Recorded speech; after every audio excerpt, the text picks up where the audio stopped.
चुनाव अखंडता की पक्षधर ताकतों के बीच में और अखंडता को तोड़ने वाली ताकतों के बीच में है। जिस प्रकार से इस्लामिक ताकतों ने जनसंख्या जिहाद के द्वारा पश्चिम बंगाल के कई जिलों में अपना बहुमत स्थापित कर लिया है, जिसमें मालदा, मुर्शिदाबाद, 24 परगना जिले हैं और बंगाल के शहरों में उनका आधिपत्य बनता जा रहा है, तो हिंदू समाज खतरे में नहीं आ रहा है। सिर्फ यह पश्चिम बंगाल खतरे में है, देश की अखंडता खतरे में है। इसलिए मुझे लगता है वहाँ भारतीय जनता पार्टी सत्ता में आएगी। जनता को ये बात समझ में आ रही है। यदि भारतीय जनता पार्टी नहीं आती है तो बंगाल हमारे देश का तो हिस्सा रहेगा, लेकिन देश उस भाग में भारत की जगह पाकिस्तानी मानसिकता के लोगों की संख्या बढ़ेगी। नमस्कार, मेरा नाम सागर कुमार है और आप न्यूज हाट देख रहे हैं। हमारे साथ भारतीय जनता पार्टी के दिग्गज नेता राकेश सर हैं। सर, बहुत बहुत स्वागत है आपका। सर, पिछले 2 महीने से लगातार न्यूज हाट की टीम पश्चिम बंगाल और असम के चुनाव में गई थी और कवरेज करने के लिए हम गए थे, लेकिन 5 राज्यों के चुनाव में सबसे टफ क्या बंगाल ही लग रहा है? भाजपा को फुल ताकत जो है भाजपा ने लगाया। देखिए, नरेंद्र मोदी जी के नेतृत्व में भारतीय जनता पार्टी चुनाव को गंभीरता से लेती है। लोकतंत्र में किसी भी दल का दायित्व होता है कि गंभीरता से चुनाव लड़े, और पश्चिम बंगाल में जिस प्रकार से माननीय गृह मंत्री अमित शाह जी अपना ध्यान दे रहे हैं, इसका एक बड़ा कारण है। ये चुनाव सिर्फ सत्ता के लिए चुनाव नहीं है, यह चुनाव अखंडता की पक्षधर ताकतों के बीच में और अखंडता को तोड़ने वाली ताकतों के बीच में है। जिस प्रकार से इस्लामिक ताकतों ने जनसंख्या जिहाद के द्वारा पश्चिम बंगाल के कई जिलों में अपना बहुमत स्थापित कर लिया है, जिसमें मालदा, मुर्शिदाबाद, 24 परगना जिले हैं और बंगाल के शहरों में उनका आधिपत्य बनता जा रहा है, तो हिंदू समाज खतरे में नहीं आ रहा है। सिर्फ यह पश्चिम बंगाल खतरे में है, देश की अखंडता खतरे में है। इसलिए मुझे लगता है वहाँ भारतीय जनता पार्टी सत्ता में आएगी। जनता को ये बात समझ में आ रही है। 5 राज्यों के चुनाव में सबसे महत्वपूर्ण राज्य आप लोगों के दृष्टिकोण से, बीजेपी के दृष्टिकोण से कौन सा है और सबसे ज्यादा फोकस आपने कौन से राज्य को किया? देखिए, भारतीय जनता पार्टी के लिए सभी राज्य बराबर हैं और पंचायत से लेके पार्लियामेंट तक का चुनाव बराबर होता है। पार्टी और प्रधानमंत्री नरेंद्र मोदी जी सभी चुनावों को उसी गंभीरता से लेते हैं। लेकिन जो सबसे महत्वपूर्ण प्रश्न है, मैंने कहा कि बंगाल के चुनाव, तमिलनाडु के चुनाव, बंगाल के चुनाव, पांडिचेरी के चुनाव, बंगाल के चुनाव और असम के चुनाव में एक बुनियादी अंतर है।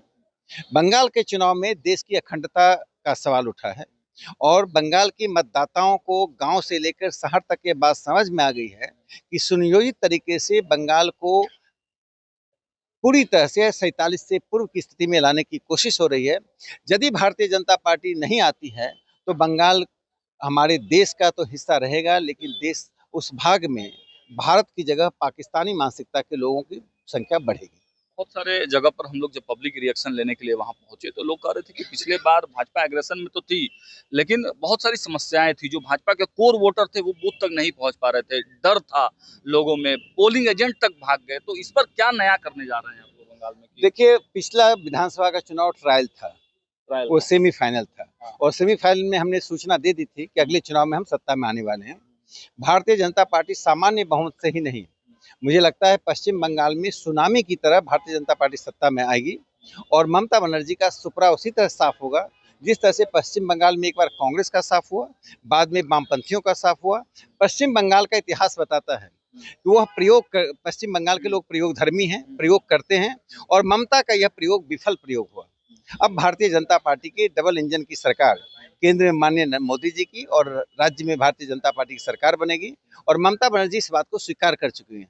हताशापूर्ण बयान और अब पुलिस प्रशासन का नहीं मिलने वाला मदद, तृणमूल के गुंडों पर प्रशासन की सख्ती, यह दिखा रहा है कि भारतीय जनता पार्टी को अब रोकने में अक्षम है। और वहां पर देखा जाए तो असम के बारे में अगर बात करें तो असम को लेकर क्या, क्योंकि उनके जो सीएम हैं असम के हिमंता बिस्वा शर्मा, उनके बयान बड़ी वायरल होते हैं और कांग्रेस ने जिस प्रकार से आरोप लगाया, उन आरोपों को कैसे आप देखते हैं? देखिए, बेबुनियाद आरोप नहीं लगना चाहिए। चुनाव के समय में यदि परिवार के सदस्यों पर बेबुनियाद आरोप लगाते हैं तो इससे सिर्फ व्यक्ति की अस्मिता ही नहीं समाप्त होती है, ये राजनीति में एक प्रदूषण होता है। तो मुझे लगता है कांग्रेस को आरोप लगाने से पहले प्रमाण देना चाहिए, मंत्रालय से पुष्टि कर लेनी चाहिए। इसलिए हिमंता बिस्वा शर्मा जी का जो की प्रतिक्रिया थी, स्वाभाविक वो एक प्रतिक्रिया मुख्यमंत्री से कहीं अधिक एक पत्नी के पति के रूप में प्रतिक्रिया थी, एक नागरिक के रूप में प्रतिक्रिया थी। कांग्रेस पार्टी इस देश में अफवाह फैलाने की काम कर रही है।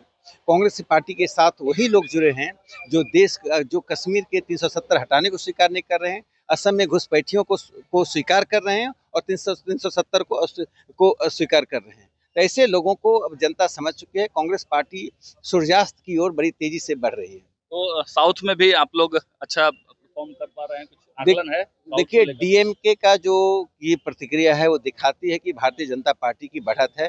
केरल और तमिलनाडु भारतीय जनता पार्टी के लिए दुर्गम क्षेत्र था, अब वो सुगम क्षेत्र हो गया है। सत्ता में हम आए या ना आए, लेकिन भारतीय जनता पार्टी के लिए यह चुनाव निश्चित रूप से तमिलनाडु और केरल में सेमीफाइनल की तरह होगा।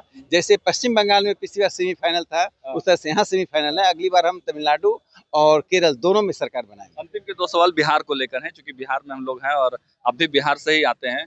तो बिहार की जो राजनीतिक सरगर्मियां हैं, बिना चुनाव के यहाँ भाजपा का सपना पूरा होने जा रहा है, मंत्री बनने जा रहा है, अटल देखिए बिहारी वाजपेयी का सपना पूरा होने जा रहा है। देखिए एनडीए की सरकार है और जेडीयू बीजेपी का तालमेल कोई सामान्य तालमेल नहीं, एक ऐतिहासिक तालमेल है जिसमें विचार, संगठन, नेतृत्व की प्रधानता रही है। और जो केंद्रीय नेतृत्व एनडीए का डिसाइड करता है, जिसे राष्ट्रीय अध्यक्ष, माननीय राष्ट्रीय अध्यक्ष नितिन नवीन जी ने कहा है कि जो फैसला होगा वो नीतीश जी के नेतृत्व में ही होगा, उनके निर्देशन में होगा।